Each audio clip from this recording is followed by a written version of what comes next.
O Enfoque dessa semana trouxe um convidado com características bem peculiares. Dinâmico, dedicado, inquieto na busca de novas descobertas profissionais, dono de uma criatividade ímpar quando se trata de gestão. Atuou em diversas áreas, saiu do papel para a pedra. Atualmente está presente em quase todas as construções de grande relevância, transformando pedras em obra de arte ou peças funcionais e utilitárias, de beleza inigualável. Estou falando do empresário paraibano Douglas Ribeiro Monteiro, bacharel em administração com especialização em sistemas e métodos. O Enfoque de hoje vai conversar com esse criativo e suas histórias de sucesso. E agora vamos para a nossa conversa com Douglas Monteiro. Prazer, Miriam, estar aqui neste programa maravilhoso que eu tenho assistido sempre, e para mim é uma honra participar com você aqui desse programa. O prazer é todo nosso, eu tenho certeza que vai ser uma conversa bem bacana, um bate-papo bem interessante. Você passou 20 anos na Xerox do Brasil. Saiu do papel para pedras. Nos conta essa história. Realmente foram longos 23 anos de aprendizado, né? A Xerox foi uma escola para mim. A cópia em si, né? Uma grande multinacional, mas eu tinha um objetivo na vida de voltar a morar na minha cidade natal, que era Paraíba. E na época você atuava onde? Na época eu atuava em Recife, que era aqui próximo, mas a família ia crescendo e eu sabia que a empresa ia mandar sempre mudar de cidade. E o meu objetivo era voltar para a minha terra. Então, quando meus filhos começaram a crescer, e eu tinha um objetivo, 40 anos, deixar a empresa. E realmente isso, aos 41 anos, eu deixei a empresa e procurei seguir a carreira solo, né? A pedra, para mim, foi assim uma coisa inusitada, né? Quando eu saí da Xerox, eu ainda consegui ficar na folha da empresa por algum tempo, porque ela me deu tempo para pensar, mas eu já sabia o que queria. E, na época, estavam montando aqui na Paraíba uma empresa de exploração de granitos e beneficiamento. E conheci o pessoal dessa empresa, me enganjei, comecei a representar essa empresa por algum tempo e depois resolvi ingressar no ramo de marmoraria, ou seja, beneficiar aquele produto que antes eu representava eles. Você atuou praticamente em todo o Brasil. O que mudou nesses anos todos em termos de mercado, em termos de concorrência? Atuar em todo o Brasil ou em todo o território nacional, para mim, foi uma grande experiência, né? Eu conheci pessoas, fiz amizades, e o que mudou nesse período, as pessoas mudam, né? A política muda, né? Eu comecei a trabalhar e andar pelo Brasil ainda na época da Revolução, e naquela época eu trabalhava numa multinacional e você não poderia falar em política, né? Sempre era proibido você falar política e tal. O Brasil, ele mudou muito de lá para cá, né? Abriu-se o mercado, né? O mercado internacional. Hoje você lança produtos simultaneamente, né? As cidades cresceram muito. Eu lembro que na época que eu trabalhei no Rio de Janeiro, o escritório da empresa era no Hotel Glória, né? Depois foi para Rodrigues Alves, depois nós fomos para um centro de distribuição em Resende, e mudou muito isso aí, né? A empresa mudou e o Brasil hoje é uma potência graças à abertura do mercado internacional e à globalização. Então, a globalização e o mercado internacional foram fatores decisivos para essa concorrência hoje ser mais aberta, digamos assim. Sem dúvida, sem dúvida. Hoje você lança um produto simultaneamente lá fora e lança aqui, e às vezes muito antes você lança aqui, né? Haja vista aí agora, com esse evento da Casa Cor, eu lancei um produto na Casa Cor, no ambiente de um arquiteto, que ele está sendo lançado essa semana na Itália, em Verona. Então nós lançamos antes na Paraíba, né? E isso era impossível acontecer se não houvesse essa abertura e a globalização geral de todos os países. No início da nossa abertura, na sua apresentação, eu disse que ia conversar com o criativo. Geralmente essa linguagem é usada quando se trata de publicidade, que é a pessoa que redige, que cria, é chamado o criativo. E eu usei essa mesma palavra para você. O que o torna um empresário vivo diante de tanta turbulência econômica?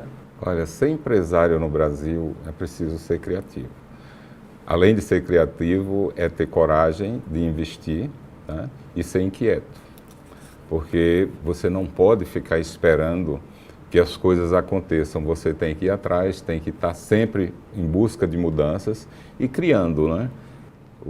A própria crise nacional e a internacional que nós tivemos há 4 anos atrás, uma grande crise internacional, ela fez com que o empresariado ele se adaptasse a esse modelo de economia, não é?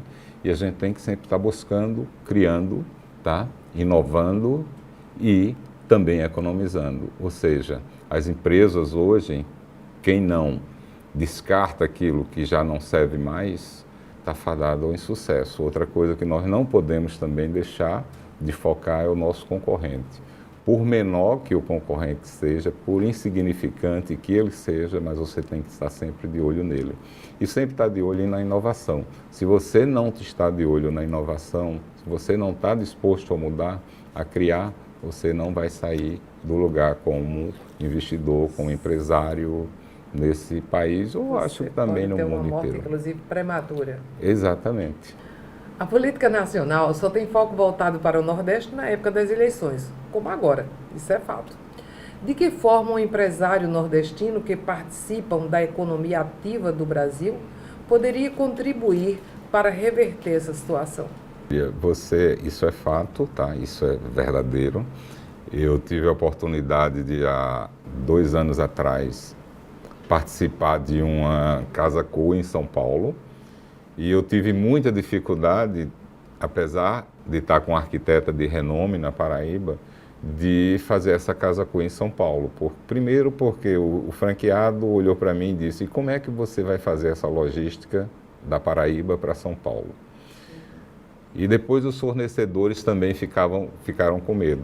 E a minha resposta foi a seguinte: olha, eu já fiz uma igreja aqui em São Paulo com uma obra grande de 3.000 metros quadrados de rochas ornamentais. A Casa Cor, para mim, em São Paulo, isso aí é um problema meu. E conseguimos terminar o ambiente dessa arquiteta primeiro do que todos os ambientes da Casa Cor. Foi o primeiro ambiente e fomos premiados lá na Casa Cor São Paulo, graças a Deus, com o nosso trabalho aqui. O que eu acho que o empresariado do Nordeste ele deveria fazer era se unir, talvez criar uma associação, uma classe representativa, para que pressionasse as forças políticas para que nós tivéssemos vez no cenário nacional. Sabemos que nós temos algumas entidades aí como a FIEP, nós temos hoje os SEBRAES, o SENAI, mas nós não temos muita representatividade. E isso eu acho que o empresariado nordestino, ele falha nisso aí. Precisa se criar forças, precisa se organizar e precisa de buscar subsídios para o Nordeste, tá? Porque o Nordeste é uma região rica, o Nordeste é uma região grande, inclusive em mineração, tá? E assim, no Nordeste nós temos hoje todo o minério hoje que sai do Nordeste para as empresas de porcelanato. Eles saem daqui da Paraíba, inclusive. Os quartos para fabricar a superfície de quartzo, que hoje é um produto muito vendido no mercado dentro do meu ramo. As mineradoras são aqui do estado da Paraíba e do Nordeste, incluindo Rio Grande do Norte, Ceará. Infelizmente, não existe uma organização do empresariado, uma classe forte, para ir buscar isso junto às classes políticas. Acho que nós, nordestinos, precisamos deixar de ser títulos de eleitores, né? Nós temos que deixar de ser título de eleitor e cobrar, né? E cobrar, se organizar e buscar o melhor para a gente, porque senão vai acontecer o seguinte: vai se tornar fazer o Brasil do Sul e o Brasil do Nordeste. Inclusive tem uma música de Braulio Tavares que fala exatamente do Nordeste independente. Diante da sua experiência como gestor, como administrador, quais seriam os pilares que os gestores públicos deveriam se pautar para ter uma administração exitosa? Mas você só vai responder isso após os nossos comerciais. Vamos para um pequeno intervalo, voltamos daqui a pouquinho.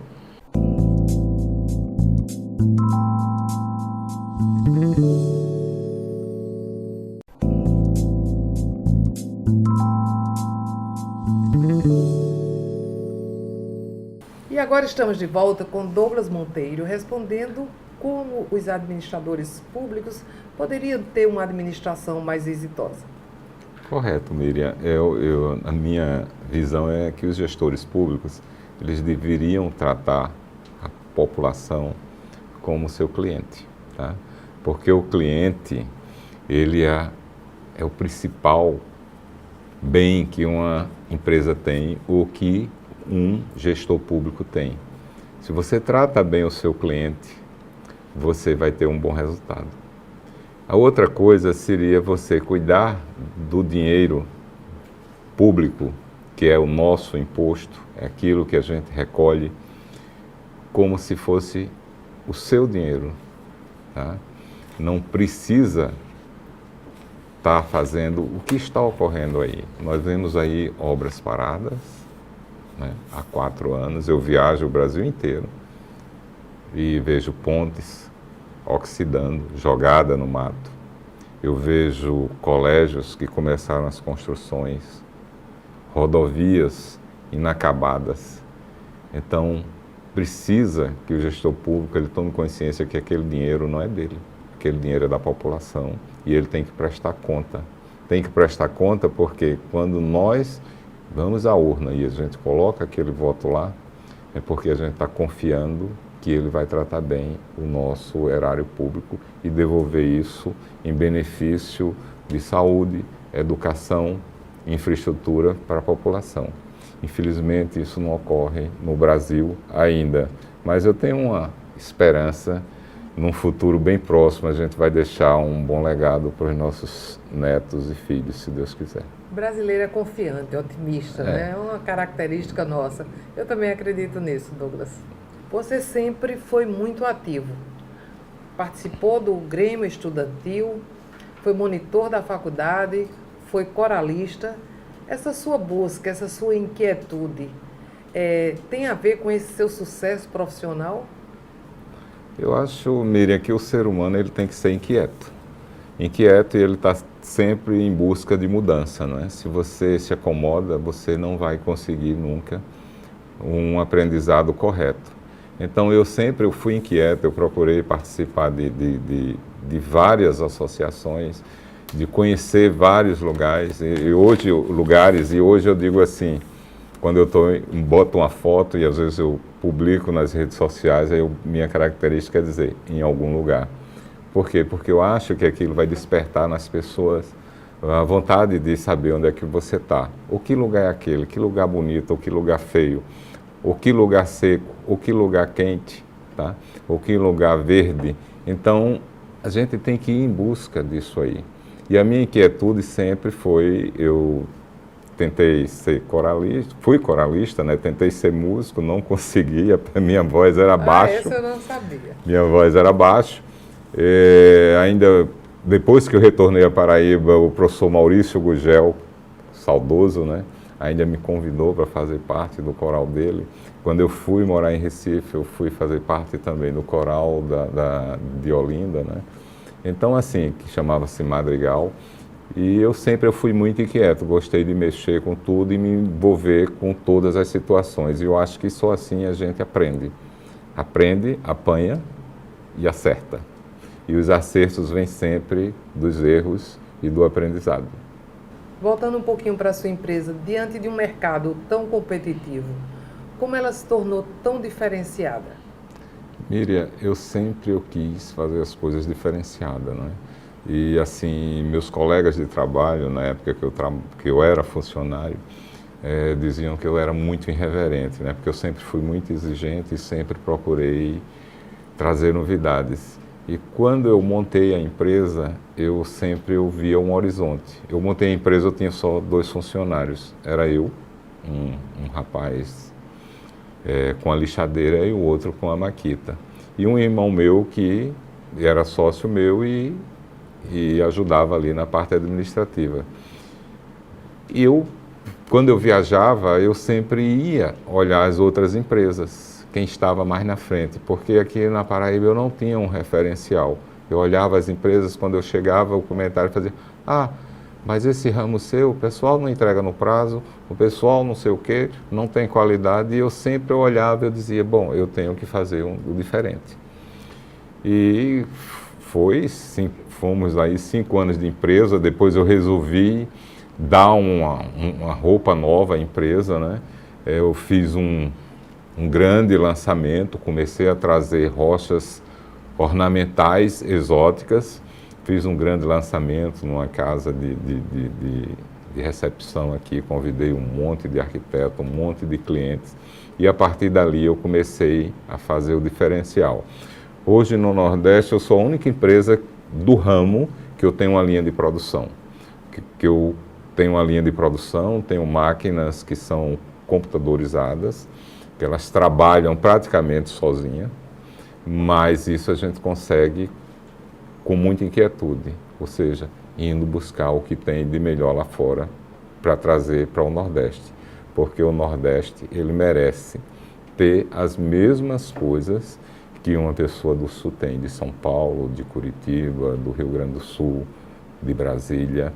E hoje eu me orgulho de ter uma empresa no meu ramo que ela é competitiva em qualquer parte do Brasil, em termos de qualidade. O cliente de hoje tem exigências cada vez mais específicas. Quais as mudanças que você poderia elencar? Miriam, o cliente de hoje, com a globalização, ele mudou muito, né? O que é que ele quer? Ele quer prazo, ele quer qualidade, tá? Ele quer produto diferenciado e ele quer preço, tá? Eu costumo dizer, o cliente, nós temos que atender o cliente dentro da sua necessidade. Ou seja, eu coloco na empresa um custo de conformidade de acordo com a necessidade do cliente. Então, hoje a gente vê o cliente muito mais exigente do que há 10 anos atrás, tá? Hoje eles viajam bastante, eles buscam sempre copiar aquilo que eles acham interessante. E o empresariado de hoje ele tem que estar atento a isso, a essas mudanças. Voltando um pouco para a política do Brasil, que país é esse? Como diz a música de Gal Costa. Qual a análise que você faz do atual momento político, econômico brasileiro? Em quem acreditar, Douglas? Mas você vai responder isso após o nosso comercial. Voltamos daqui a pouquinho. Não saiam daí. Até já.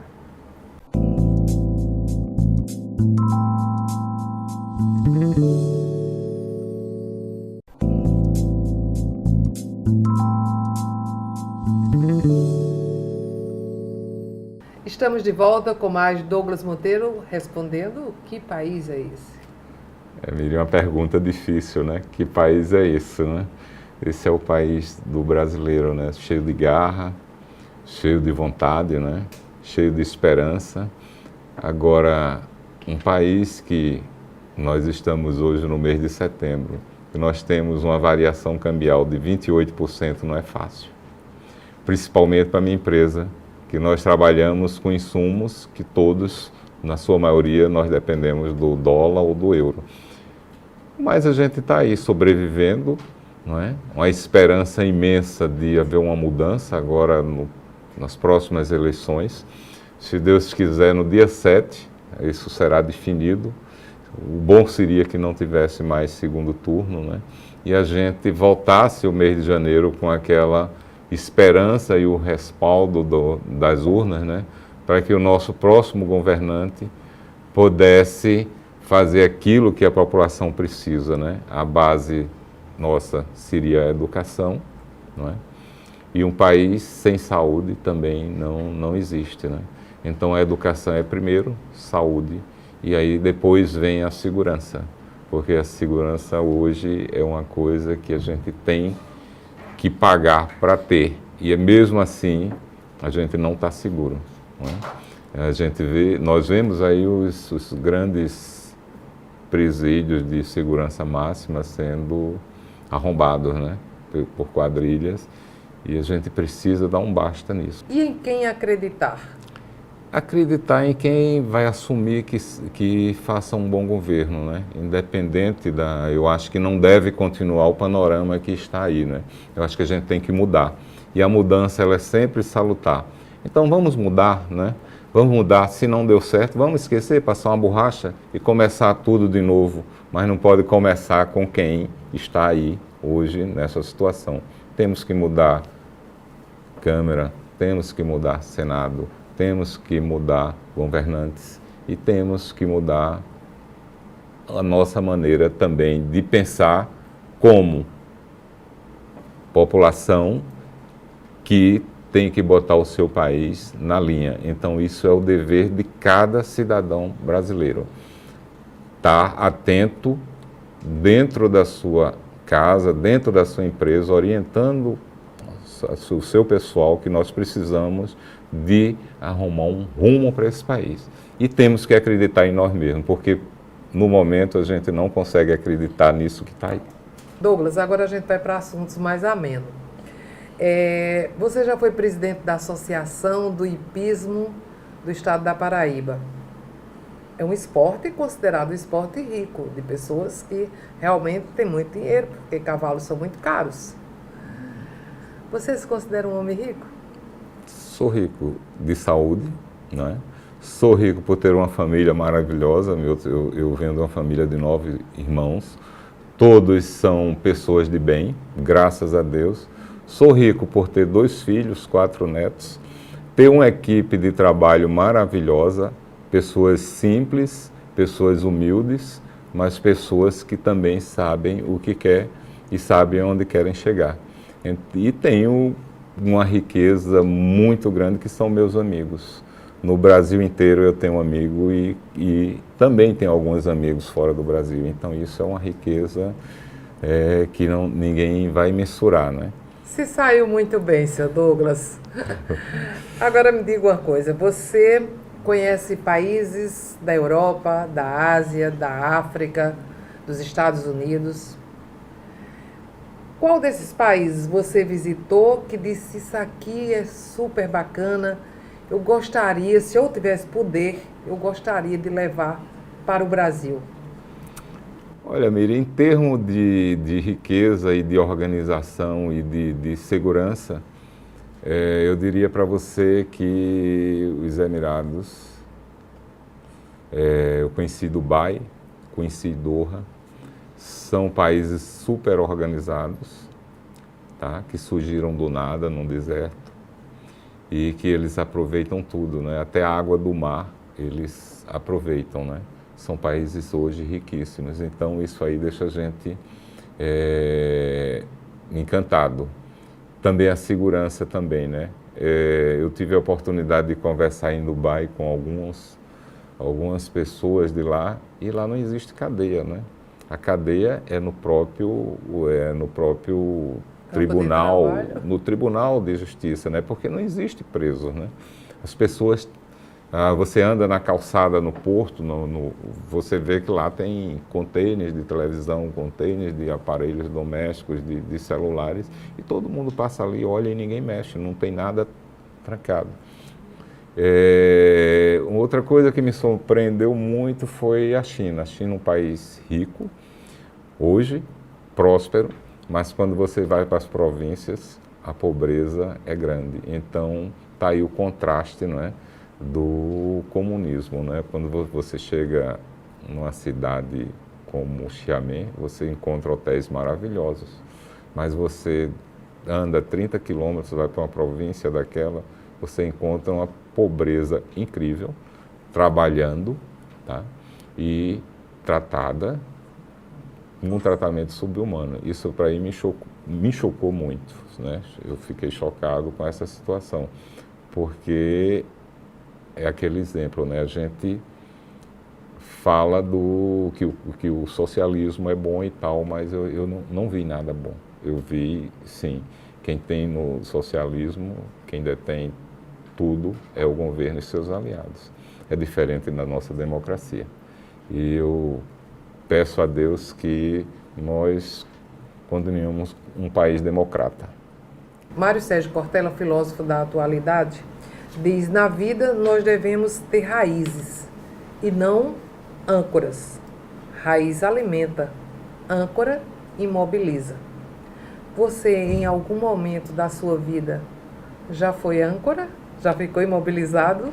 Sim, eu fiquei imobilizado porque eu desenvolvi um trabalho comunitário como presidente da associação do meu bairro e não tinha cunho político, mas era uma atividade política. E me senti depois na obrigação de aceitar um convite de ser subsecretário da minha cidade do orçamento participativo. E durante a minha gestão, que foi pouco tempo, 90 dias só, eu me senti âncora, porque eu não conseguia fazer aquilo que eu gostaria de fazer. Na política, na vida pública, as coisas são muito engessadas, enquanto que numa empresa privada, ou você dá o clique ou então você fica para trás. E na política não. Tudo é muito burocrático, tudo depende de muita coisa e eu me senti âncora, por isso que eu pedi minha exoneração. Douglas, você é conhecido pela arte de receber bem. Me fale, além de excelente gestor, você encanta convidados com a sua cozinha, é isso? Miriam, as pessoas falam, né, que eu cozinho bem, né? Já meus netos, né, eles adoram a minha carne, né? Todo domingo quer comer a carne de vovô, né? E quando chega no restaurante, normalmente eu brinco, essa carne tá boa, ela faz, não, eles fazem, não, a sua é melhor. E eu gosto de receber. Eu gosto de receber e gosto de receber na minha casa, gosto de receber no sítio, que é dos meus pais e dos meus irmãos, que eu administro, porque eu acho que a arte de receber é a arte de fazer amizade e de você conhecer as pessoas. E quando você se propõe a receber alguém, não precisa de muita coisa, precisa só da boa vontade e ser um bom anfitrião. Douglas, a gente está em perguntas mais amenas, então me diga qual o seu esporte preferido, qual o seu hobby? O meu hobby preferido mesmo, eu não tenho um esporte preferido, né? Meu hobby preferido mesmo é cozinhar. Eu gosto de cozinhar. Gosto também de caminhar, de preferência na beira-mar, na praia, quando a maré está seca, quando está cheia não dá. Com relação o que me dá prazer mesmo é receber amigos e meus familiares. Isso aí me dá prazer e eu me sinto bem quando você vê que a pessoa é amiga. Douglas, e agora o nosso bate-bola. Trabalho. Por amor. E amor? Família. Educação. Sempre. Um ídolo. Minha mãe. Concorrência. É salutar. Um filme. Dio, como te amo. O que mais lhe irrita é? A inércia. Pessoas inertes me irritam muito. Douglas Monteiro por Douglas Monteiro. Douglas Monteiro está sempre em busca de mudança. Para mim, a mudança ela é eterna, em busca de conhecimentos. E a nossa hashtag de hoje? Em algum lugar. Muito bom. Douglas, foi um prazer enorme foi um prazer, ter Miriam. você aqui Obrigado no nosso a você. programa. Programa maravilhoso esse seu e eu acho que contribui muito para a sociedade. Muito obrigada. E assim terminamos o programa de hoje. Até a próxima semana. Conto com vocês. Até lá.